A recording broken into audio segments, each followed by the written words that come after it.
Hey, welcome back. So assuming that you have a mortgage on your property, what is the biggest expense monthly that we've run into? And is it possible this little bag is gonna save me hundreds of dollars? Well, let's see. My name is Brian, I'm glad you're here. We have cows, pigs, and chickens, which means that we need feed, and in large quantities. My pigs will go through a barrel like that in about a week, and I only have 3 full-sized pigs, 2 feeder pigs, and 2 piglets. For those of you wondering what that pink spot is, that's calamine lotion because we are still at war with poison ivy on the property. So we planted a beet field, which you guys saw, which is coming in quite nicely.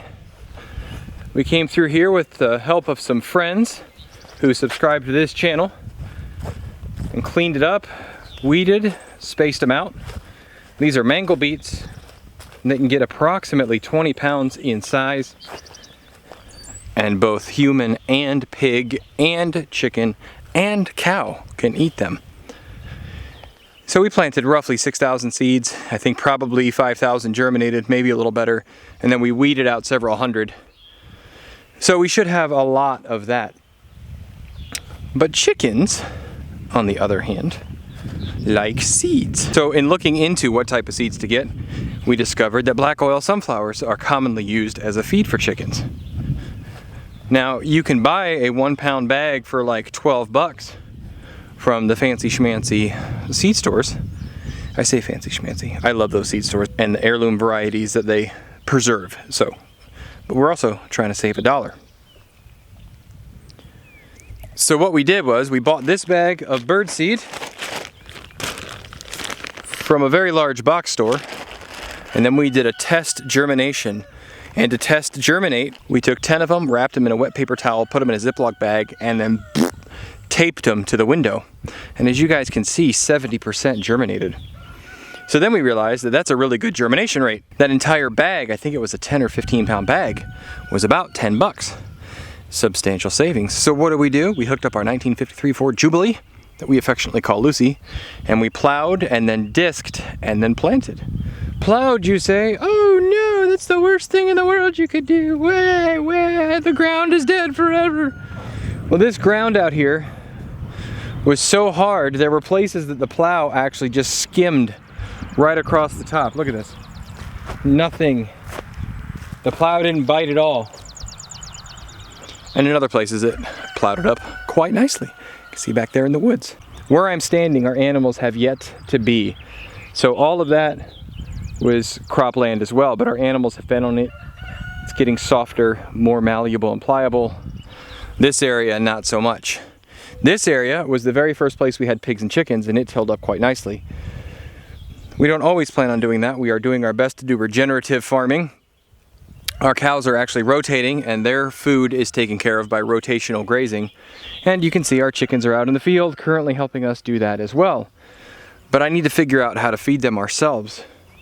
I was talking to my buddy Ben Holler. He was stating how if you don't have enough feed on your property, you have too many animals. And that's kind of a hard truth. We've talked about how you can save money on feed by getting your feed from other sources. Expired food banks, things like that.